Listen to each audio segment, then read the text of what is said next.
Hey there, Hunters. Back again with another update on the Beamstacker Spacetime Illusion Yoga build. I've now reached level 91, and I'm in Tier 7 maps.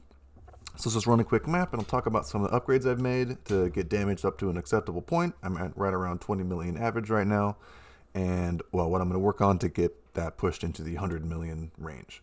So let's just run a quick map here, and I'll talk about some changes that I've made so far. So I've now shifted entirely over to just using my illusion to cast. I don't really feel like it's worth it to have a second set of skills. If you really feel like pushing the buttons, then by all means. But I feel like I'm getting a lot more utility. In this case, I swapped it for a defensive ability. So I'm now using defensive ability on my main skills, and then I also have an auto defense. I did get all of my resistances capped, which feels really good. And then I have the final Steel Vanguard talent that buffs both defensive and empower skills. So my Mana Boil is giving me a huge amount of damage, as well as the defensive skills I'm using are close to level 30, so they're providing a lot of tankiness, as you can see now. Still relying pretty heavily on the potion for sustain, but that's one of the things I'm going to be working on. But as you can see, the damage is pretty great now. I did some upgrades to my hero relics and memories, focusing on spell damage, extra proc chance, and space-time illusion damage.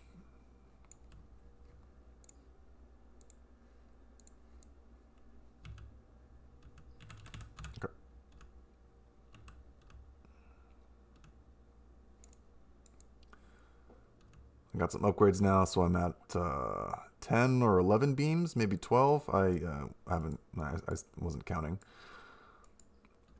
But all that really, I think there's 3 more that I could get. 1 more from a second candle, and then 2 more from a +6 staff, going from 4 to 6. We'll skip the God of Machines now, just go for the boss.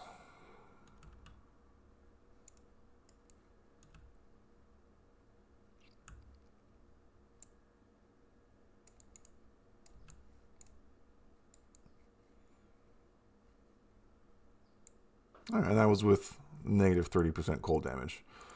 Not bad.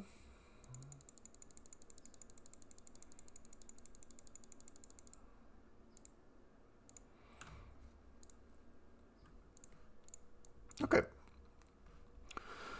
So, let's see. Changes that I've made since the last video. I made this amulet.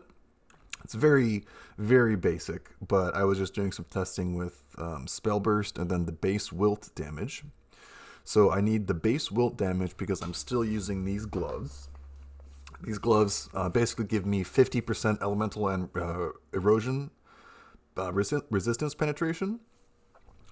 And initially I was using corrosion imbue to give myself the base wilt, but this is a lot better. We'll just do a quick dummy test here.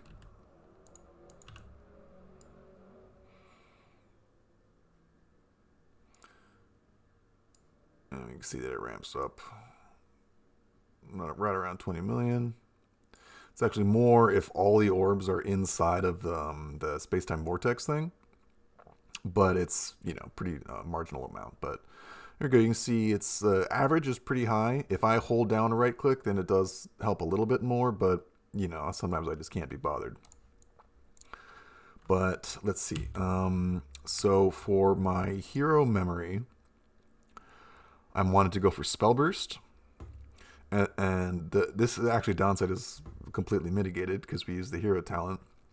But this is actually pretty big. So for every 20 energy I have, I basically have a 20% chance to trigger my main spell again.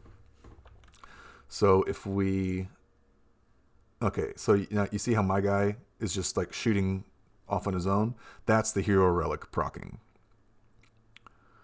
And that's cool because it uses my spell bursts.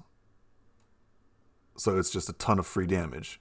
It is a little bit annoying that I kind of have to be like aiming at the target, But, you know, when I'm just like clearing, it's nice because it hits in front of me. And then if I'm attacking bosses, I'm just going to be holding it down and targeting the boss anyway. So that works pretty well. Let's see. Let's go over skills, actually.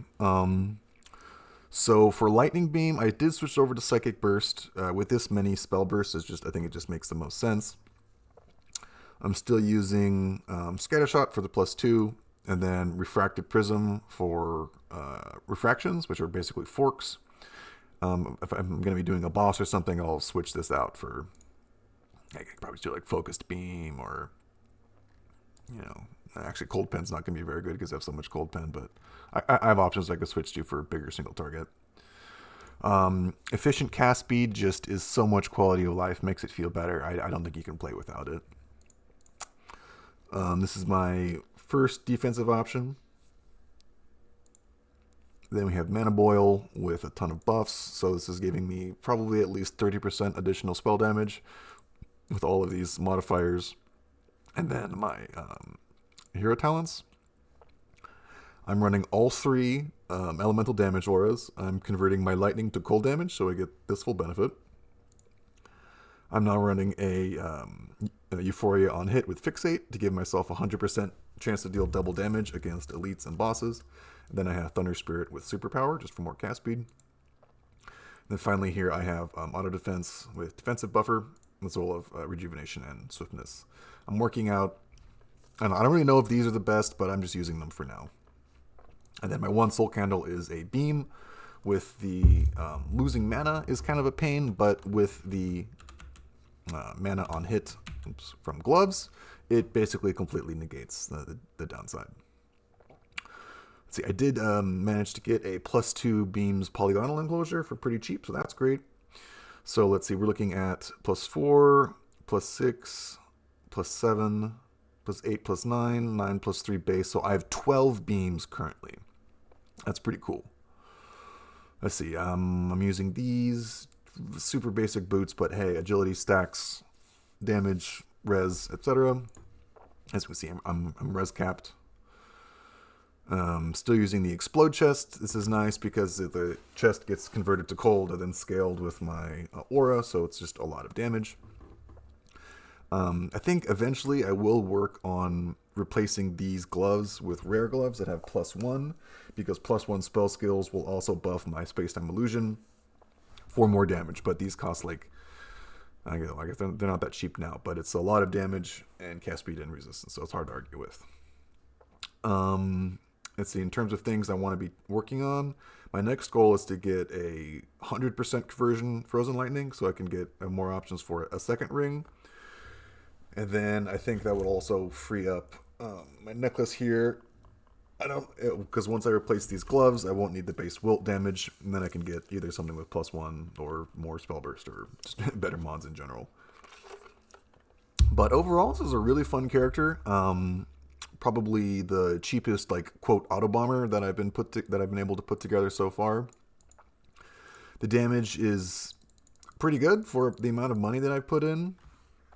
As you can see, I'm Steel Vanguard now, using Knowledgeable, but Poison Immunity. I think I still have enough erosion resistance. Okay, I will still need to get a little bit more erosion resistance, but in theory, that could be a really good tanky option.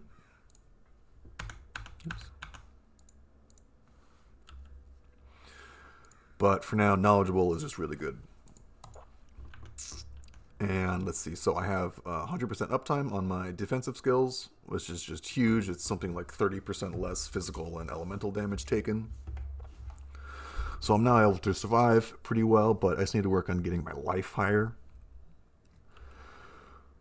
I think for my next 2 points, I'm just going to go straight into Aura Effect, as I'm now using my 3 main damage auras. Or maybe life regain. I don't know. I'm really trying to solve like recovery as a life-based build, because going energy shield with just the energy shield recharge would probably be the best, but that's going to be a higher budget option. So I don't know. I'll have to get that figured out. But yeah, for now the build's coming together. I'm just going to be farming tier 7, working my way up to 7.2s and 8s eventually.